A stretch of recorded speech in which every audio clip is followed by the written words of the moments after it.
Welcome to this edition of the Imagery International podcast series. We hope you find it interesting. If you have colleagues or friends who'd benefit from this discussion, it can be downloaded at imageryinternational.org.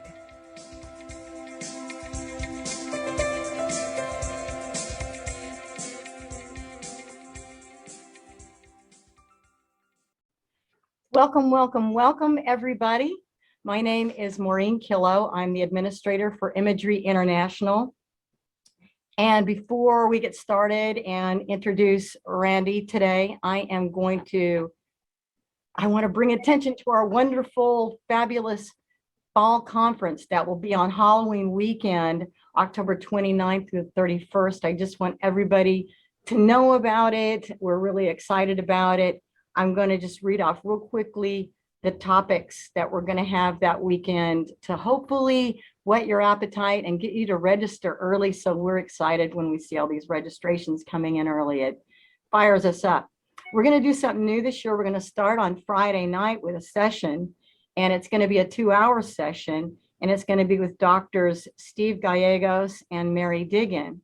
They're known worldwide, they're known for their work in deep imagery.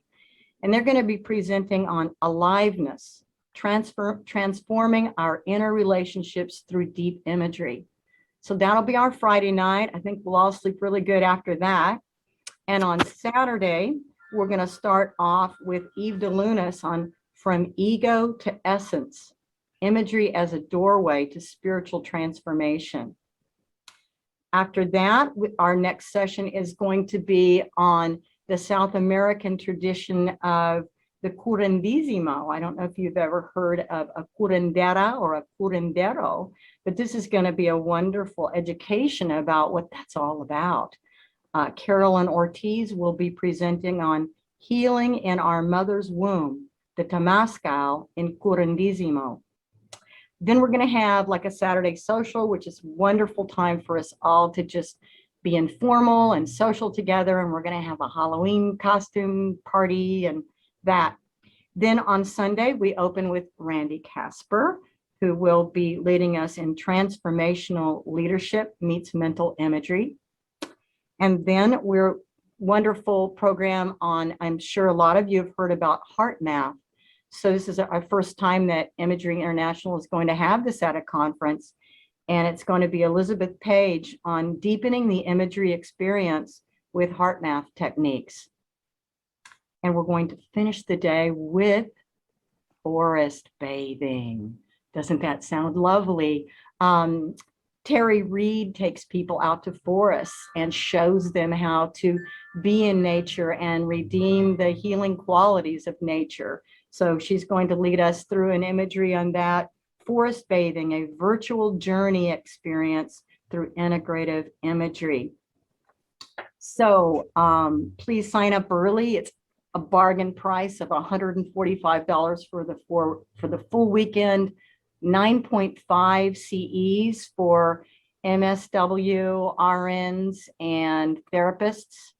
And if you're not a member, sign up at the non-member rate and you get a whole year of membership with that. So I will now introduce to you, I am honored to introduce someone I would say you are my colleague. I'm so proud to say that, and a friend, Randy Kasper, who has been involved with Imagery International as past membership chair, board member, and all-around advocate for years. She has been a clinician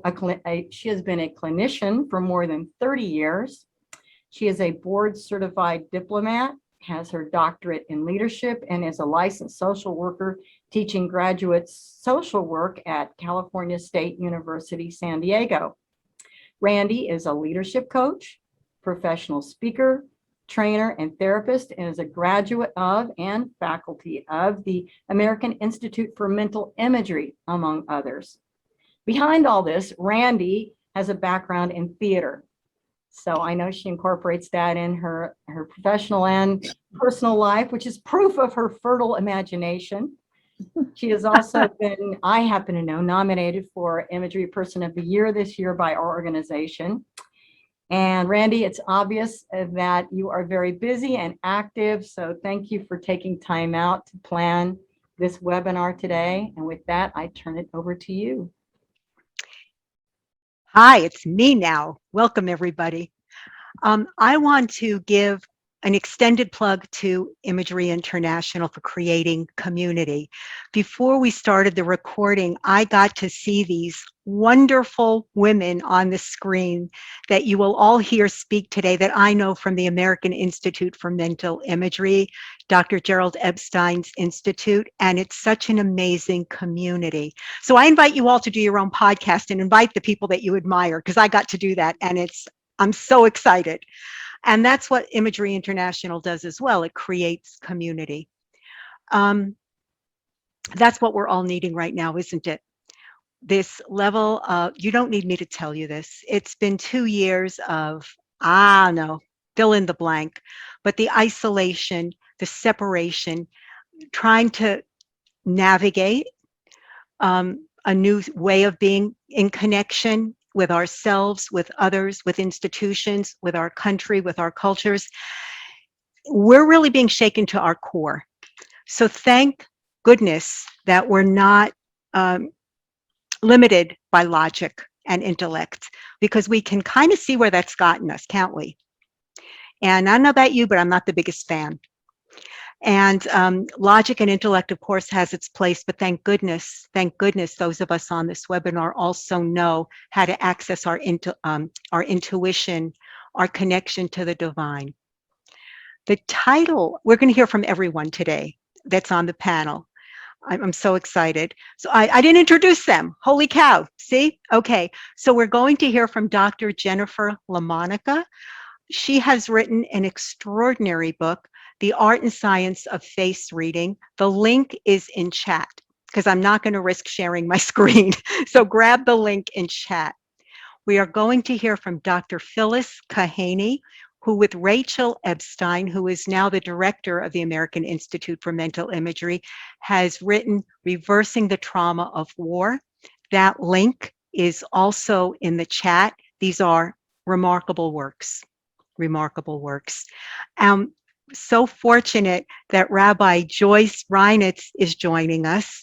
I have been part of Joyce's ongoing celebrations of each Jewish holiday using imagery, mental imagery. Joyce and I know each other when we were studying morphology, and we would eavesdrop on people in diners and see if their faces matched what they were saying. She didn't know I was going to say that.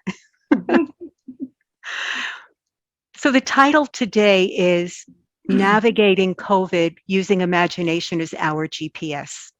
When we use a GPS or when we look at a map, it always says, you are here, or what's your current location, right? Self-awareness, knowing where you are, knowing who you are, where you're out of balance, what your needs are. Believe it or not, it's all in your face. We know so much from face reading.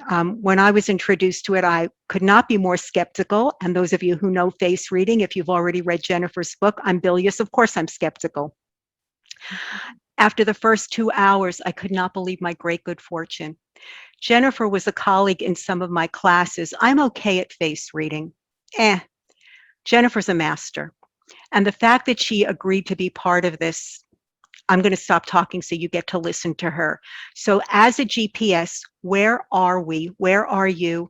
Jennifer, I'm happy to give you more, but I'd love to open it up to you, whatever you'd like to say. And you can look at our faces and share what you see or your own thoughts. How's that? Excellent. And let me just interrupt real fast, because I'm not sure how it's working. So I'm going to say to everybody on the call that if you want to put your Zoom on speaker view, that may help you see who's talking. That's it. Go ahead, Jennifer. Thank you. And I'm sorry, Jennifer, if you have a comment or a question, please don't be shy. Put it in chat. We're happy to interact with y'all.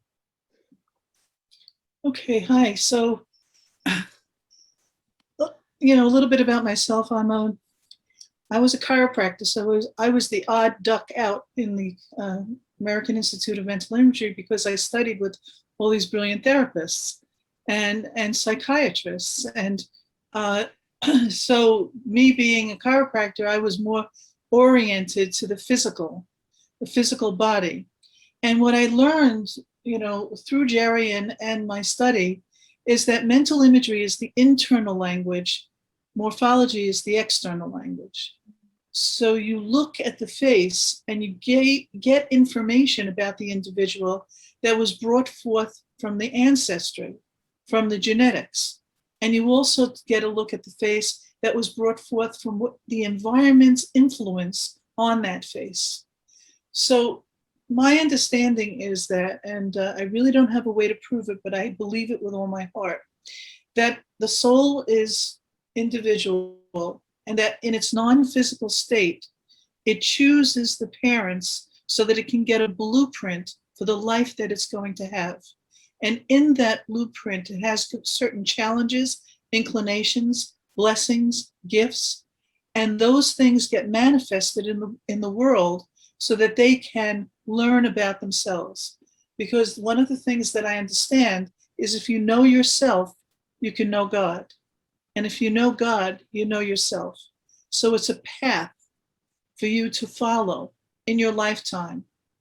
So when I first was introduced to morphology, it was with Dr. Gerald, who had arranged a special class for chiropractors because a colleague of mine was going to have a divorce.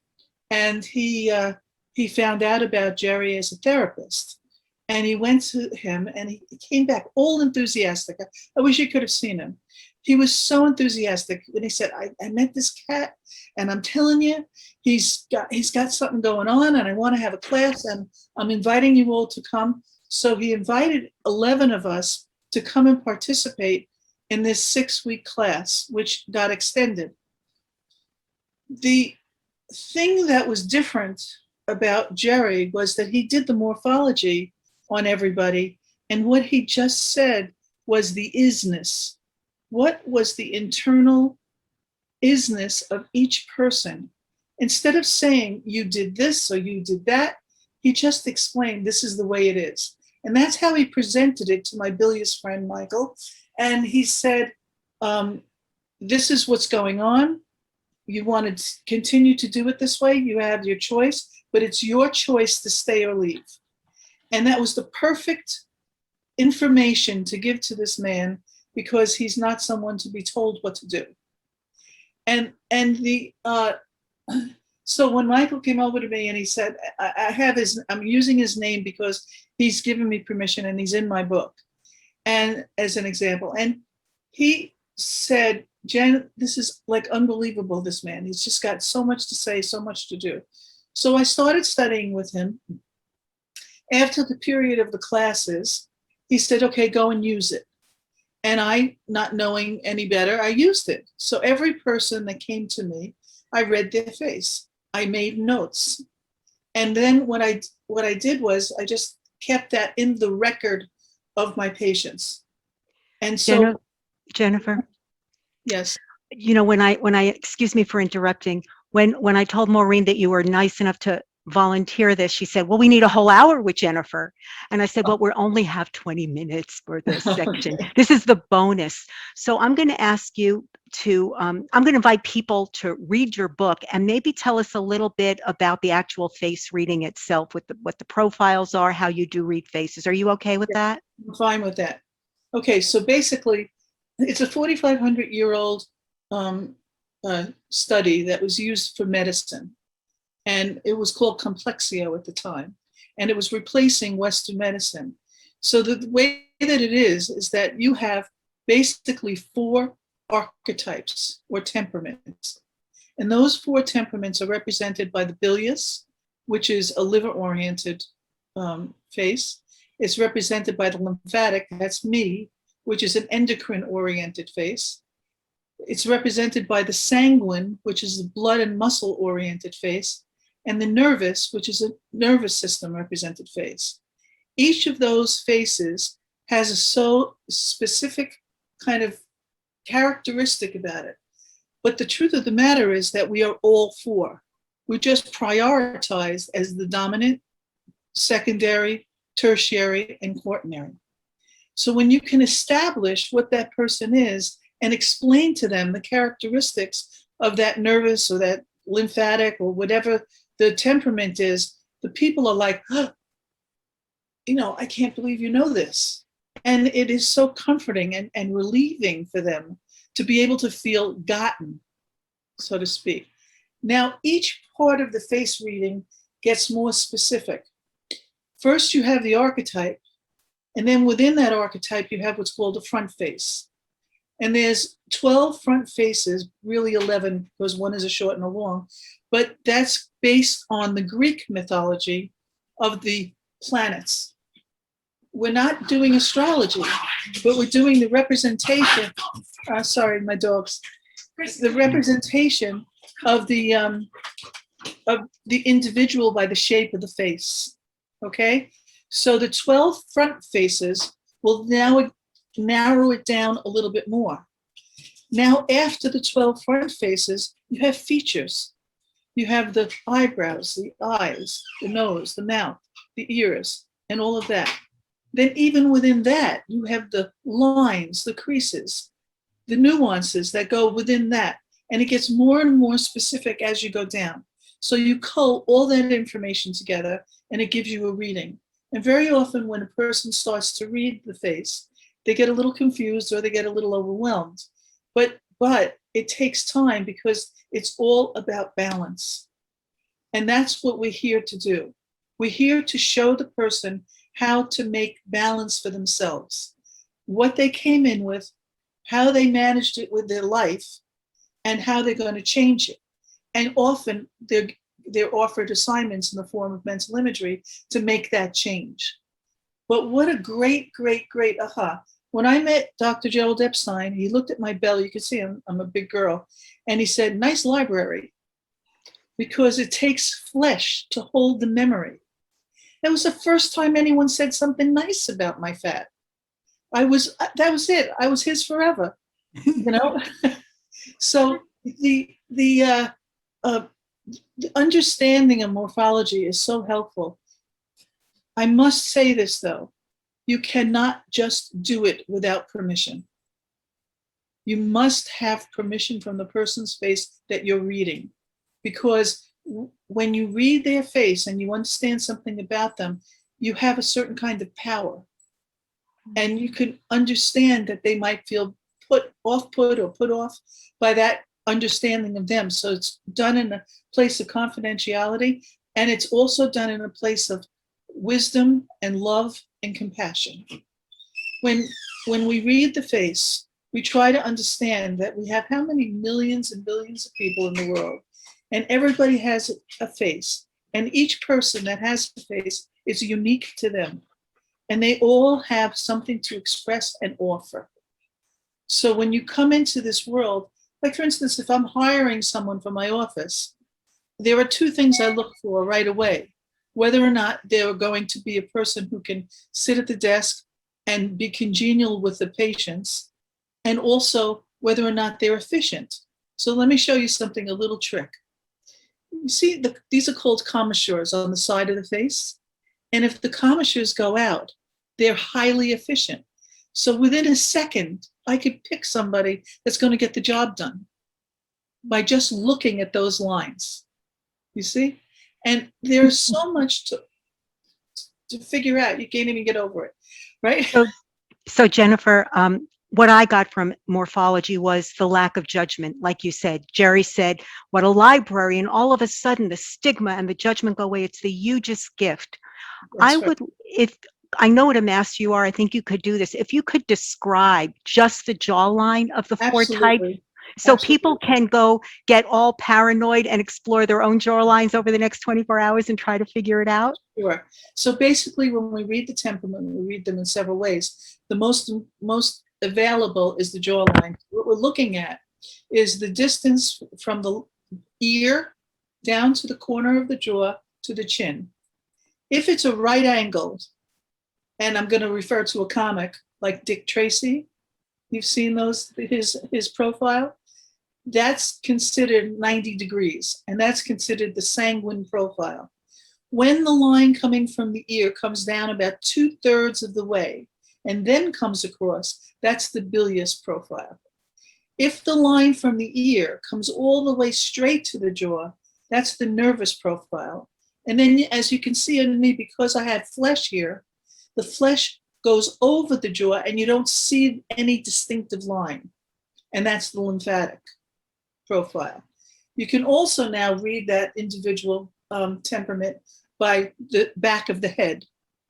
The lymphatic at the back of the head looks like a shovel. The sanguine looks like a spatula. The nervous looks like a cone, and the bilious looks like a bowling ball, like a very round head. The other thing that you can look at is the projection of the nose, because you have, when the nose is convex. Is that all right? Somebody sneezed? God bless you if that was. Bless you. Okay. When you look at the concave and convex portion of the nose, it's going to also tell you whether the person is lymphatic, if it's concave, and convex, nervous. So Jennifer, excuse me. So you can see that this is all very spontaneous. Welcome to our spontaneous podcast. As people identify their jawline, and it's Yes. bilious or sanguine, say one word that would describe bilious. Like you said, skeptical, or some for bilious and So the sanguine. bilious is the boss. Guess which one I am as I continue to interrupt her. They're indefatigable. They have a quest for knowledge above mostly all the temperaments. And they're also extremely difficult to be wrong. And so the nervous, because I'm just looking at the time now, Yes. I'm going to push this ahead. The nervous temperament is the most creative, the most sensitive. And the sanguine temperament is highly analytical. So, when you're looking for someone to do the job, well, I have an example that can help you. If you go to a company and you need a boss to get a bilious, you go to the company and you need someone to work behind the scenes, putting everything together and organizing, that's the lymphatic. If you're looking for someone to be very creative, that's the nervous. And if you want someone to go and do all the physical jobs and the tasks and just go out there, that's the sanguine. The sanguine temperament is very joyous. The nervous temperament is highly amusing. However, they get skittish, right? They get scared. And the bilious temperament can be amusing as well, but they don't want to be wrong. They don't want to be told what to do. And I remember Jerry saying, when you have a bilious child, and if you reprimand that bilious child, they'll remember it, when they're 20. So how is that for a drive-by bonus of a 6,000-year-old intricate tradition? How's that for a bonus? She's amazing, right? Like amazing. Thank you. Jennifer it's true. Jennifer is not leaving us. Jennifer is staying with us. So explore your jawline, get the book, read, just keep studying it. You can go to Dr. Jerry Epstein as well. He has a section on morphology on his website, but Jennifer's book is really like being with Jerry. It's really an extraordinary thing. That's why I asked her to be here, because it's such a gift. So where you are. Where are all of us? Again, we're in this upheaval of what have you. I'm in the mental health field. All we hear about, what I'm hearing about, is complex trauma, intergenerational trauma, simple trauma, many, many different kinds of trauma, and trauma-focused CBT, trauma-informed, motivational, everything is trauma to the point where I'm not sure what the word means anymore, but it does mean a little bit that the carpet's pulled out from under us, right? Like, Yes. Big time. Yes. Imagination is the most extraordinary thing, because it connects us to, again, the element above intellect. And I know I'm preaching to the choir. I'm going to turn it over now to an expert who wrote Reversing the Trauma of War with Imagination. I just screwed up the title, Phyllis, so thank God you're here. And I want to turn it over to Phyllis, because she is not only an expert in trauma and mental imagery, she comes from a place of having lived it, which is invaluable. And thank you so much, Phyllis, for being here. My pleasure. Thank you. I just always love hearing about morphology, so it's very hard for me to make the shift now, but I'll try. I, as a child, lived in New Orleans, and when I was about 5 or 6, I was in a very big hurricane, and my family had to be together in one room for about 3 days as the wind blew and trees fell down outside. And I also, as a very young child, had eye surgery. So I only realized later in my life that I had these two traumas that kind of went underground, which trauma tends to do. And when I was 16, I won a scholarship to Israel for the summer. And I went and had a glorious time, was life-changing. And I decided I would go my junior year abroad and stay a year and study, which I did. And while I was there, it was 1968, right after the Six-Day War. And there was massive amount of shooting, things blowing up. I went to the supermarket, I walked out, the supermarket blew up. I was studying in the library at the Hebrew University, and while I was in it, it blew up. And I went outside and there were bodies everywhere. And in those days, they didn't pay attention to people who weren't physically injured. And I went to the old city and something blew up there. I was on a boat on the Dead Sea and they started shelling us. I was on a kibbutz on the border and they shelled us for 2 days. We were in the bomb shelters. And as a very young person, I just blew it off. I just said, oh, this is no big deal. And it took about 10 years until I really was in trouble. I was then teaching at a university and I was at a party one night in the psychology department and this guy said, I have a class that I'm teaching on trauma. And I said, what are the symptoms? And he said, oh, well, the things that are happening to people, they can't stand to have their back to the door. They feel like somebody is going to shoot them in the back of the head. They can't bear to be in crowds. They're very upset by any loud noise, hypervigilant, really jumpy. And I looked at him and I said, that's me. So I started to explore what can I do to help myself because I was having nightmares. I was very scared to go certain places.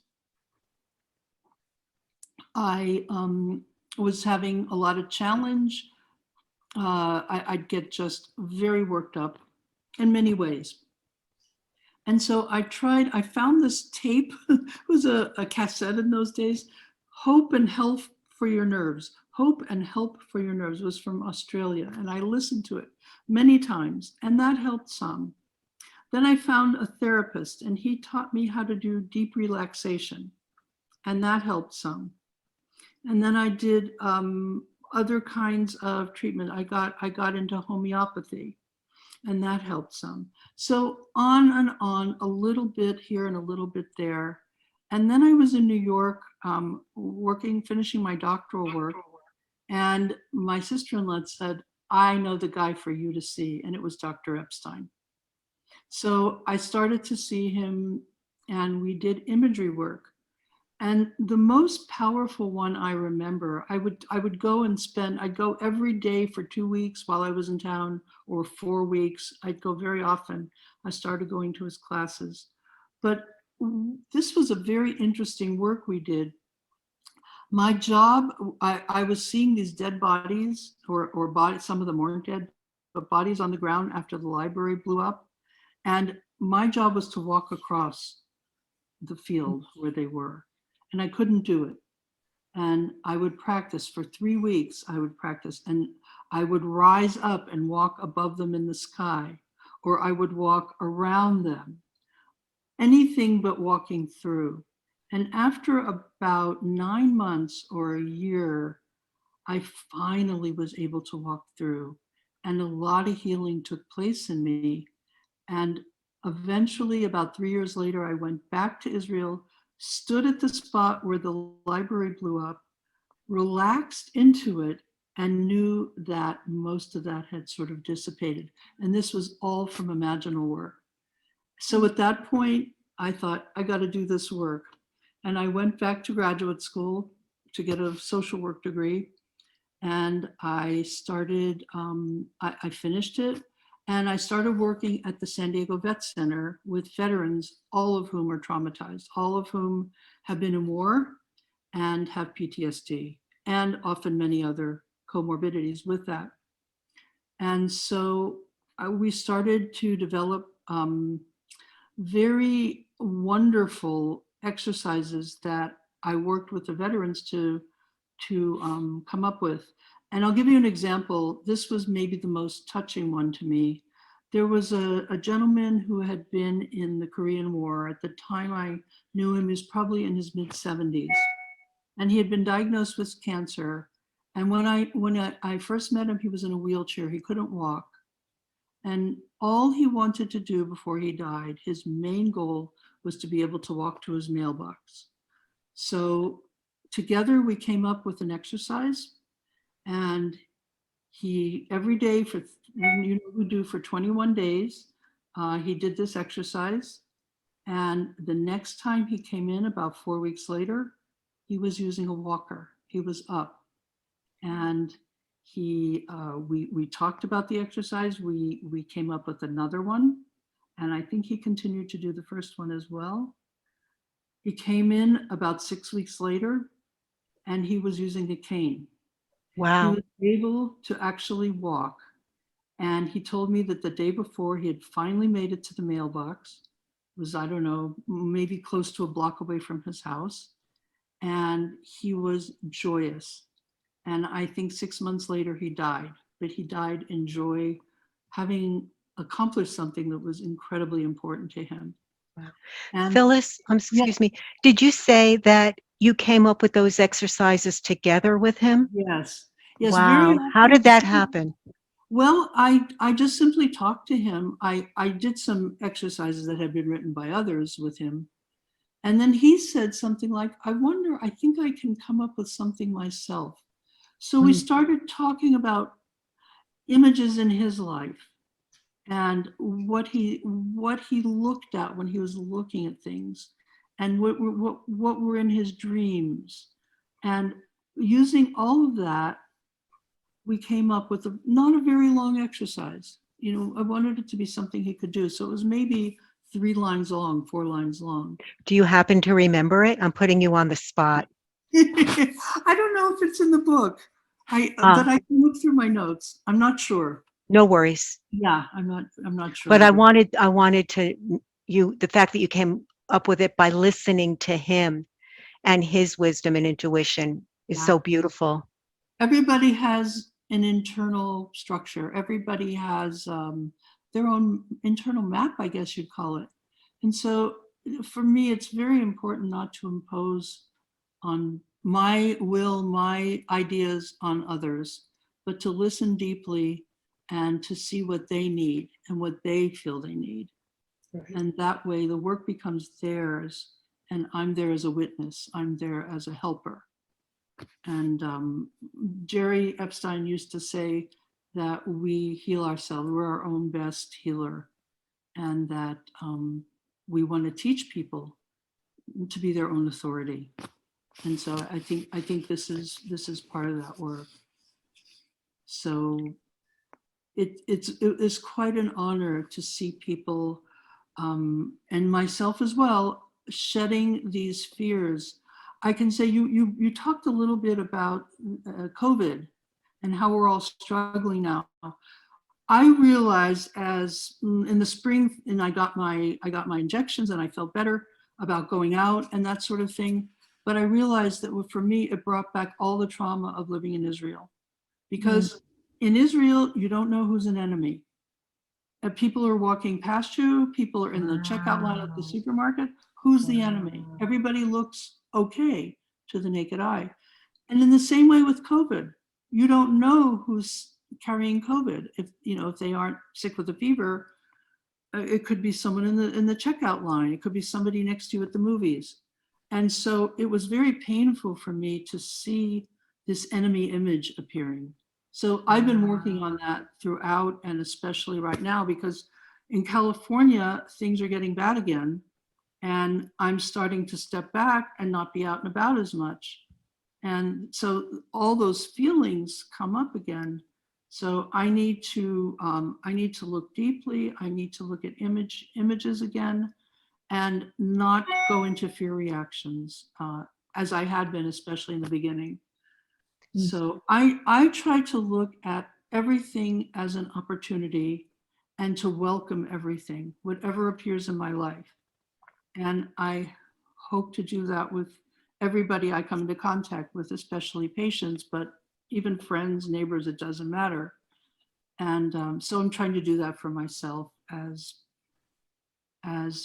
these months go by, to see what happens, and to look with openness and curiosity. There's a saying, get curious, not furious, right? That- I'm in California as well, and I work a lot with healthcare workers, and it is getting bad again. And so people who were just like, oh, I hung on, I kind of made it. Yeah. We're hearing so many stories, and all the reserves are gone. Yeah. Again, all the logical ways of being, all the normal ways of coping, everyone is spent. One of the things that I've been working with a lot with people is insomnia. Mm-hmm. And there's a beautiful imagery exercise for insomnia, because talking about this stuff, people are just so exhausted. So I'm just going back and back to mental imagery with no pressure, no judgment. And if nothing else, it gives us a chance to close our eyes and take a breath, right? And I always think if people fall asleep, I gave them the gift of a nap and they needed it. But somewhere in their life, they've heard it. And I'm wondering if maybe at the end I'll offer the exercise for insomnia, but I'm looking at the faces. I don't think I want to break right now, because I'm loving hearing all of you so much. Phyllis, I cut in, but I didn't want to stop you. Well, I'm up for questions or comments. Anyone want to say yes, Joyce? Sure. I have a question. So I'm very interested in how you made a suggestion that you are wanting to help yourself with not seeing everyone as the enemy. What have you come up with an imagery for yourself, a helpful one? How would you? What I usually do if I feel afraid in any situation is I surround myself with some kind of light. It can be blue light, it can be orange light. I used to be terrified to fly, so I'd surround the plane with light. I'm much better now. Another thing I learned from, did you ever study with Tirza from Jerusalem? Yeah. So she came and did this workshop at Jerry, and one of the things I remember is, if you sing, you can't be afraid. And so I sing. I feel fearful. Even out loud. And if I don't do it out loud, I do it in my head. Whenever I feel afraid. There you go. There you go. So, or humming or whistling. I mean, you can do it so many ways. But I think for myself, surrounding myself, or if I focus on the other, I think I just try to see the child within the person often. So I see a child's face on the person, or I just see some kind of joy on that person's face and friendliness. So how can you be afraid of such a friendly person, which in a way is childish, but it's okay. It's fine. I really want to capture what you just did. I really want to capture, because so much of psychology says, think of the person, what they must be like as a child, think of someone else's suffering. You're doing something different. You're seeing them and you're experiencing them, which is so different than thinking about. So I really wanted to capture that. And by the way, childlike, not childish. Okay. And that's what we all aspire to. Yes, indeed. And I Jerry always said belief creates reality. So if I believe my world is safe, if I believe this is a friend and not an enemy, it's more apt to happen. Do you remember the story? Someone broke into a woman's house and was violent. He had a knife. He was going to kill her. And she started talking about God and Jesus. And she talked him down, and he became a believer. they called the police and he went to jail. But what a story. I mean, that's a marvelous Remember that. example Yeah. of belief creating reality, because she's not going to be the victim there. You know, that's such a great segue in a way, because our outlook, looking at what needs to make a shift. We are in the month, for people who know about the Jewish calendar, we're in the month of Elul, which precedes the Jewish High Holy Days, the Jewish New Year. It's a time of reflection. How do we make a shift? What needs to come into balance? As was said earlier, health is balance, right? And that's the work of mental imagery, bringing into balance. So very fortunately, Rabbi Joyce, I just went to a wonderful presentation by her on Elul, which included imagery exercises. So can you say something about the purpose and helpfulness of Elul and what we can do, Rabbi Joyce? Yes. So, but first I want to premise that I have also been a student of Jerry, and I came to him as wanting to enhance my work as a psychotherapist. I'm a social worker by training, and just found that the mental imagery was a perfect spiritual path for me. And as a result, really deepened my connection, and went to rabbinical school. Yeah, in my 50s. Yeah. So there you go. What an image. Anyhow, so I'm going to interrupt you once, because I'm just going to be totally rude, because I'm bilious. So everyone said how they met Gerald Epstein. That's how we know each other. We know him through the American Institute for Mental Imagery. Mm-hmm. I called Jerry and he said, "Oh yeah, you can't study with me." And then I thought, because I'm bilious, watch me. That's all I wanted to say. That's right. That's right. Thank you for letting me interrupt you. Yes. So as a rabbi, what I have done, and in fact, it was my my senior thesis, to integrate imagery into my rabbinics. So I developed a program for Rosh Chodesh, which is a celebration of the new moon, and each month, each Jewish month, which goes by the moon, has a different theme to it. And so I developed imagery exercises for each month, and help people to learn about the month intellectually, and then experience emotionally their connection to the month, and how it can inform them. So this past Elul started on Sunday and Monday, and this is a very powerful month for transformation.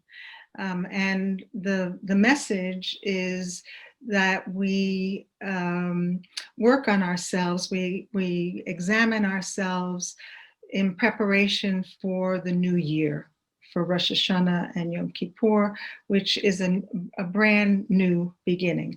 And what we do is we make amendments to ourselves. We do an honest and sometimes uncomfortable evaluation of where we have been in the past year and how it is that we want to change. So in preparing for the imagery for this particular year of Elul, I usually take people through an imagery looking at the past year, how they've behaved, find a situation in which they're not happy with how they behaved. Did they insult someone or hurt someone? Do they need to apologize and make amends, either to themselves or to somebody else? And in preparation for this year, I was really struck by, this is a very different year. And as we change and look to improve ourselves, all of us need a tremendous amount of compassion, I think. And we always want to treat ourselves with compassion as we examine ourselves, but this year even more so. And so that was a theme.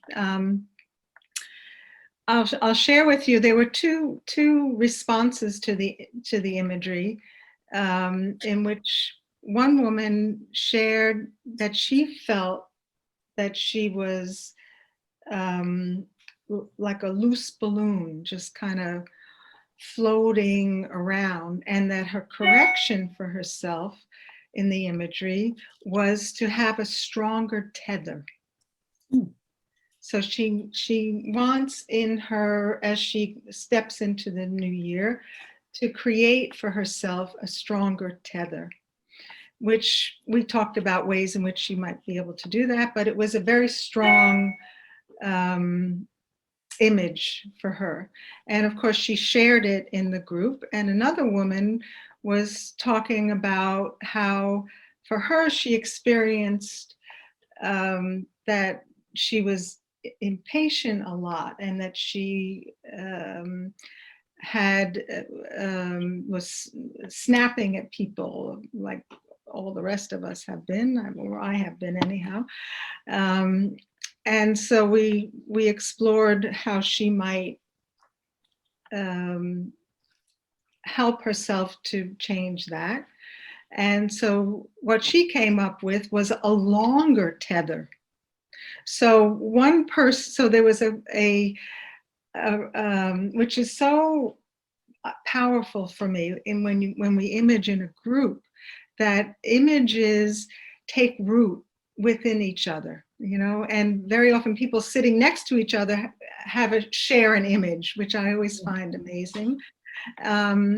So she was able to use that image also of herself as a balloon, perhaps, or just needing an individual needing a longer tether, that she needed length and time. So that was an interesting way to incorporate the power of imagery for these women and for the whole group. The other thing that I forgot to say is that just for this whole month and for this special holiday time, we have incorporated into the tradition the imagery of doing tshuva, which is to turn, to turn. Sometimes tshuva is translated from the Hebrew as repentance, but it's not repentance. It's about returning to the purity of yourself, returning to the best qualities in yourself that you want to demonstrate or you want to live. So it's an interesting image to the turning. As we evolve, we're always wanting to turn. And it's an acknowledgement that as we go through our lives, that there's always a movement, that we're always moving, that we're not stuck, but we go off track. And like this balloon that was floating around, she wanted to have it get more centered for herself, more balance. So we've talked a lot about balance. We've talked a lot about coming to that place of empowering ourselves with our own images. So I want to say one other thing that happened just today to me, with me. I still do therapy, and so I was working with a woman who is quite bilious, actually. And so we know that she's stubborn. You can't tell her what to do. And she's struggling. She can't even tell herself what to do. And she struggles with everything. And we were talking about one aspect of difficulty for her. And I said, if you can just take it out of that arena, out of that sphere of power, of whether you're submitting or not submitting, and just kind of do it. And she interrupted me and she says, wait, I just got a spontaneous image. I said, tell me, what is it? So she said, this is so powerful. This is so powerful. And what she imaged for herself, she says, I'm setting out on a very long swim. Her parents are from South Africa. So she says, that's her origin. She's starting her swim in South Africa. And she says, it's a very long swim. It's a long journey. It's coming all the way to New York. And what I do is I cut the anchor that has been pulling me down.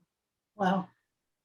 I cut it and I just float forward. I said, oh my goodness. And she didn't even get it that it was from South Africa. I said, oh, from South Africa, from where your parents are. Oh yeah, of course. So again, this power of healing ourselves through imagery. It's amazing. Absolutely amazing. Wonderful. While you were talking about making the turn, I actually had a visceral response of being moved. If you asked me, you want to bring out the best qualities that you have, I would be, oh, I don't know what they are. I don't know. Certainly if you ask my husband, he would say, I don't know. But there's something about imagery that I just felt like it surfaced, like without thinking about it, allowing it to bubble up. An image, a picture came up for me, and I didn't mean for it to, but I was so engrossed in I really appreciated that. And I remembered that visceral response is so important and so connected to imagery. Yeah. Thank you for that. Wow. Very I cool. got a bonus. I don't know about y'all. I got a big bonus just there. Speaking of Jewish New Year, Jennifer, thank you for all these gifts. We're going to bookend with you. Jennifer has a tradition of sending out New Year's imagery exercises to begin to refresh, to cleanse for the American traditional New Year as opposed to Jewish New. I don't know how you call it, but y'all know what I mean, right? The holidays. Yeah. January So 1st in our world. that's what I mean. Yes. I mean January 1st. This is a group effort. So So please, you're going to offer us this image. So if everyone would like to participate and partake. okay, so please uncross your hands and feet, sit in an upright posture, and start with a cleansing outward breath. And then that's out of the mouth, and then in through the nose, breathe in. Now close your eyes, breathe out. Again, in through the nose and out of your mouth. And now see, sense, and feel yourself facing east. See a star in the sky. Now face north and see a star in the sky. Face west and see a star in the sky. Face south and see a star in the sky. See, sense, and feel a beam of light radiating from all four stars, converging into one and entering the top of your head. The light transmits the qualities of simplicity, love, generosity, and gratitude. See, know, sense, and feel that each cell can communicate to the next, and that your entire body is healed and filled with these blessings. And then open your eyes.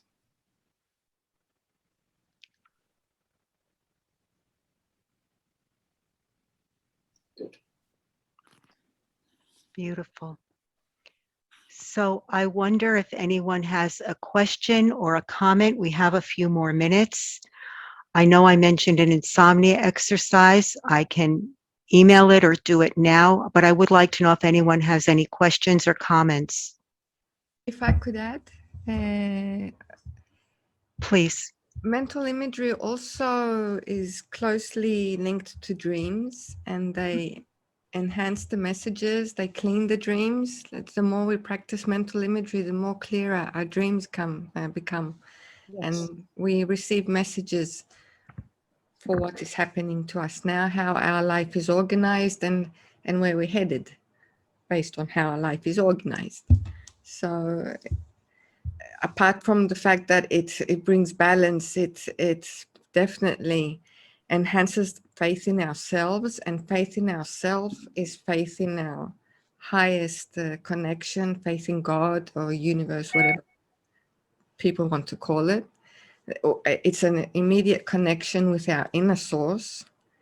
It eliminates doubt, self-doubt, immediately without effort. It's what Dr. Jerry always taught us, concentration without effort. Yes. So, and then you learn in life how to conduct yourself like that, to flow through life without effort, concentrating on the moment, on what you have to do without effort.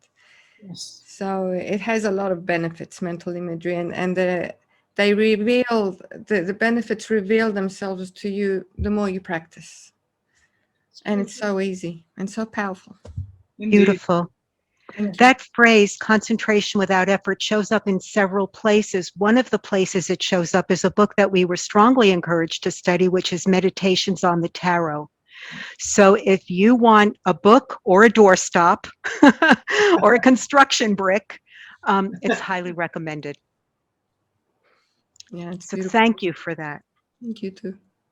I have a question. Oh, Oh, I'm sorry. I just wanted to mention, following what you said, Demetria, is that this is a doorway into the unseen world. And so we move out of our heads, and everything opens up to us, and everything is possible. And we begin to see in different ways with our whole being. And it's quite beautiful. Yes. and Jan, It's Jan, yes. Jan. I keep hearing people referring to mental imagery. I've been an imagery practitioner now for about 30 years, and I thought imagery was mental. I mean, it's you're working with the subconscious and unconscious mind. Is there a difference in that use of that form of imagery? When you start looking at the academic literature, it just helps clarify, because if you do a search and you do imagery, you're going to get all kinds of medical equipment. You're going to get all kinds of mathematical equations. So Okay. people don't assume that it's what you already know. Okay, that helps. Yeah, it's true. We're using imagery. I just had one, if we have time, one other comment to make. When I was listening to Phyllis talking about being around so many people with COVID and not knowing who we fear, who we don't. And I've been a nurse now for 51 years. And I guess this comes back to my training as a nursing student is when we learned that first thing about um, any kind of communicable, we were always taught the importance of just realizing things transmit. And so we were always taught, you think of everyone that you take care of, they may bring in bacteria, they may have things, and we don't go into full gear. I mean, I'm not saying gear is important. Okay, don't get me wrong. I used the PPE last spring when I was caring for clients. So I'm not saying that, but it was more of a mindset that, it's like bacteria and things are all around us. What do we do to take care of our own being so that we can be strong and healthy, so that we can look at how do we work when we're getting close to people, learning to even, and I'm a nurse practitioner too, so when I used to have to get up really close to do my assessments, is how do I breathe when I'm right face to face? How do I work with them when I'm doing things? So it's more of kind of a dance of working with people and looking at how you watch your spaces, and then how do you take care of your own, the integrity of your own being, so you're as healthy as you can be. And having said all that, the Delta is a whole new thing. So we are really, but then I grew up with chicken pox and they're using that analogy too. And I do remember people dying or having issues with measles and chicken pox and bad, things that happen, not to this proportion though. So I have great empathy for all those that are dealing with it. a lot of empathy for the nurses. That I appreciated what you were saying, Randy. That day after day after day of intensity of care, and we want to be compassionate. We want to hear, you know, be there to help them in their transitions, and we can't even have family in to be with them. So it is a hard time. And I love the piece too. I think it was Joyce that said the importance of compassion, holding that compassion as we go along, compassion for ourselves and for the people we care for.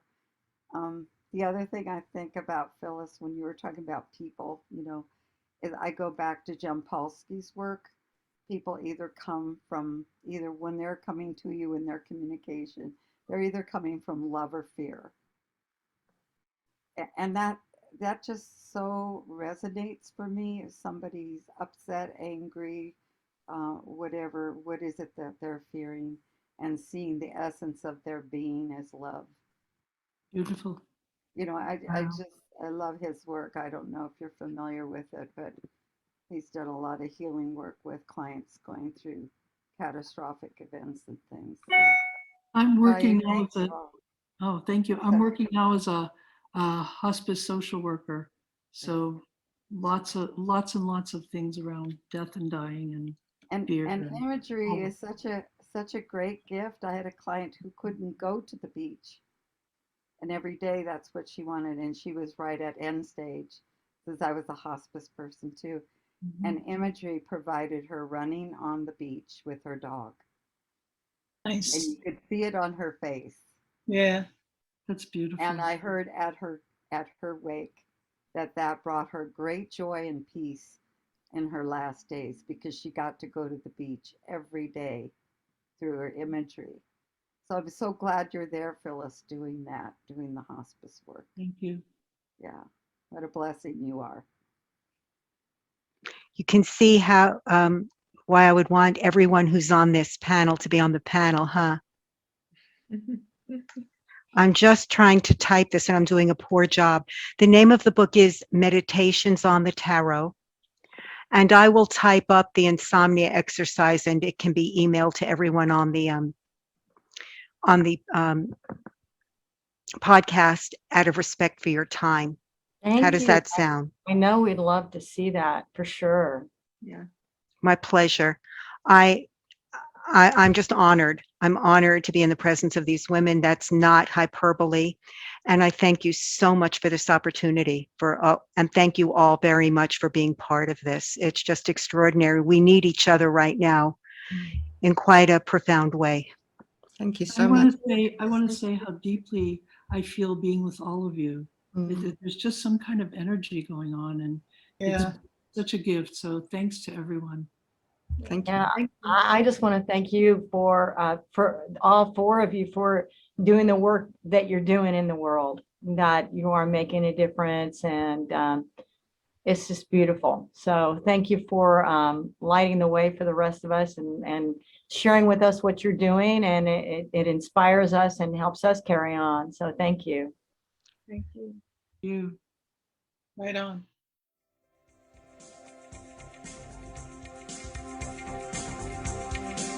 Thank you for joining this Imagery International podcast. If you know of someone else who may benefit from this program, the podcast can be downloaded at imageryinternational.org. The music in this piece is provided by Shantha Shri, and you can learn more about him and his healing music at energymusic.com. That's ENERGI music.com.